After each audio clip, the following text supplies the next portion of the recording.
Fala, gente boa, tudo bem? Estamos aqui para mais um vídeo do nosso Deus Não Está Morto.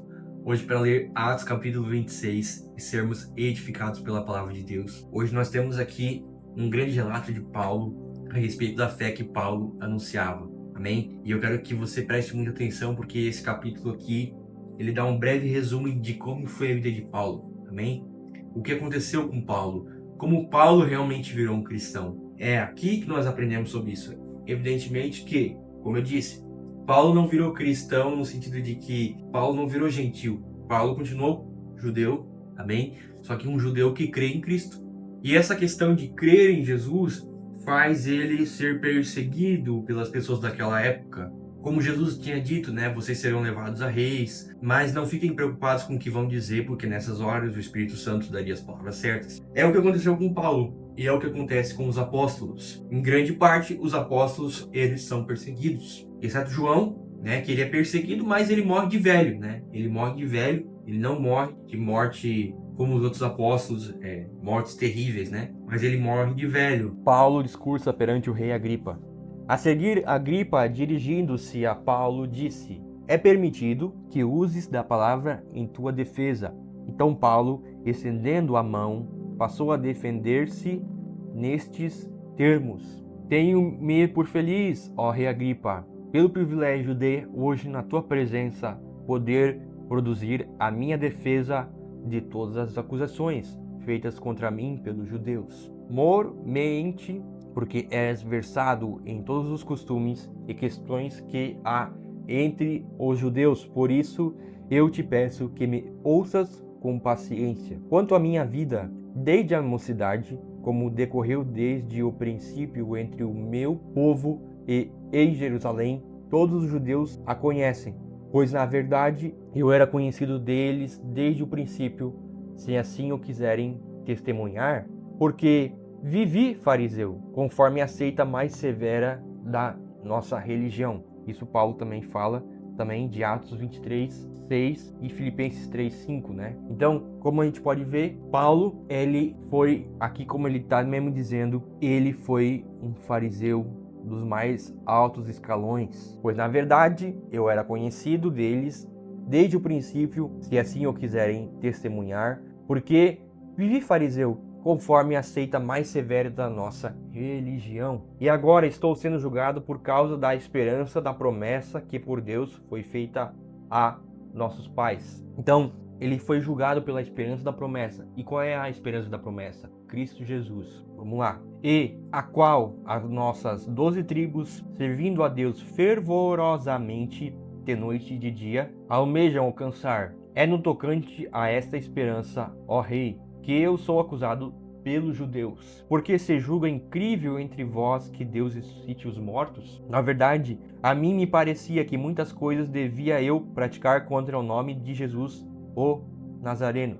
Então Paulo aqui no versículo 9 está dizendo claro, está deixando claro que Paulo perseguia aqueles que se diziam seguidores de Cristo, o Nazareno. Paulo perseguia, por quê? Porque achava que eles estavam perseguindo a verdadeira religião, que na opinião de Paulo era o que ele seguia. E assim procedi em Jerusalém, havendo eu recebido a autorização dos principais sacerdotes. Encerrei muitos dos santos nas prisões e contra esses dava o meu voto quando os matavam. Então Paulo não só perseguia, como dava o voto quando os matavam. Muitas vezes os castiguei por todas as sinagogas, obrigando-os até a blasfemar. E demasiadamente enfurecido contra eles, mesmo por cidades estranhas, os perseguia. Como está lá em Atos capítulo 8, 1 ao 3. Então, Paulo, além de perseguir, fazia eles negarem o nome de Jesus. E isso era tão grave que Paulo perseguia não só homens como mulheres. Paulo era alguém terrível, mas ele achava que ele estava fazendo certo, porque ele achava que ele estava defendendo o que era certo. E olha só, versículo 12: com estes intuitos, parti para Damasco, levando a autorização dos principais sacerdotes, e por eles comissionado. Até ao meio-dia, ó rei, indo eu caminho fora, vi uma luz no céu, mais resplandecente que o sol, que brilhou ao redor de mim e dos que iam comigo. E caindo todos nós por terra, ouvi uma voz que me falava em língua hebraica: Saulo, Saulo, por que me persegues? Dura coisa é recalcitrares contra os aguilhões. Então eu perguntei: quem és tu, Senhor? Ao que o Senhor respondeu: eu sou Jesus, a quem tu persegues. Mas levanta-te e firma-te os teus pés, porque por isso te apareci, para te constituir ministro e testemunha, tanto das coisas em que me viste, como daquelas pelas quais te apareci ainda, livrando-te do povo e dos gentios, para os quais eu te envio, para lhes abrires os olhos e os converteres das trevas para a luz e da potestade de Satanás para Deus, a fim de que recebam eles remissão de pecados e herança entre os que são santificados pela fé em mim.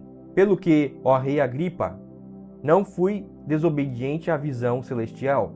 Então, Paulo aqui, em Atos 9, 1 ao 19 e 22, 6 ao 16. Então, remissão de pecados e herança entre os que são santificados pela fé em mim. Pelo que, ó rei Agripa, não fui desobediente à visão celestial, mas anunciei primeiramente aos de Damasco, Atos 9, 20 ao 22, e em Jerusalém, Atos 9, 28 ao 29, por toda a região da Judéia, e aos gentios que se arrependessem e se convertessem a Deus, praticando obras dignas de arrependimento. Por causa disto, alguns judeus me prenderam, estando eu no templo, e tentaram matar-me.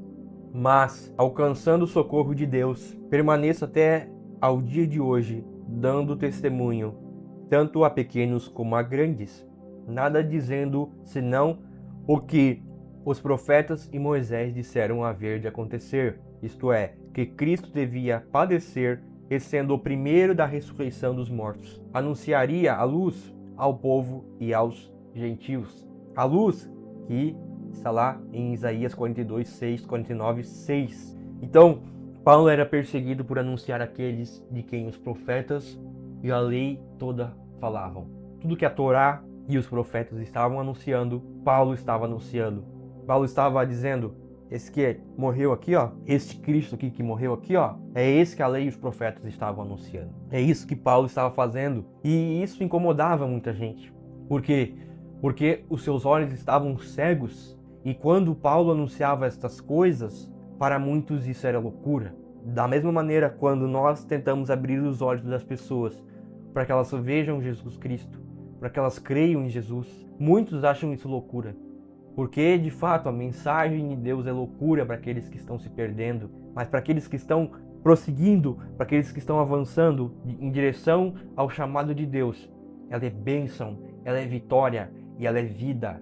Paulo é interrompido por Festo. Dizendo ele estas coisas em sua defesa, Festo o interrompeu em alta voz: estás louco, Paulo? As muitas letras te fazem delirar. Paulo, porém, respondeu: não estou louco, ó excelentíssimo Festo. Pelo contrário, digo palavras de verdade e de bom senso, porque tudo isto é do conhecimento do rei, a quem me dirijo com franqueza, pois estou persuadido de que nenhuma destas coisas lhe é oculta, porquanto nada se passou em algum lugar escondido. Acreditas, ó rei Agripa, nos profetas? Bem sei que acreditas. Então Agripa se dirigiu a Paulo e disse: por pouco me persuades a me fazer cristão? Paulo respondeu: assim Deus permitisse que, por pouco ou por muito, não apenas tu, ó rei, porém todos os que hoje me ouvem se tornassem tais qual eu sou, exceto estas cadeias. Então, Paulo é chamado de louco por Festo.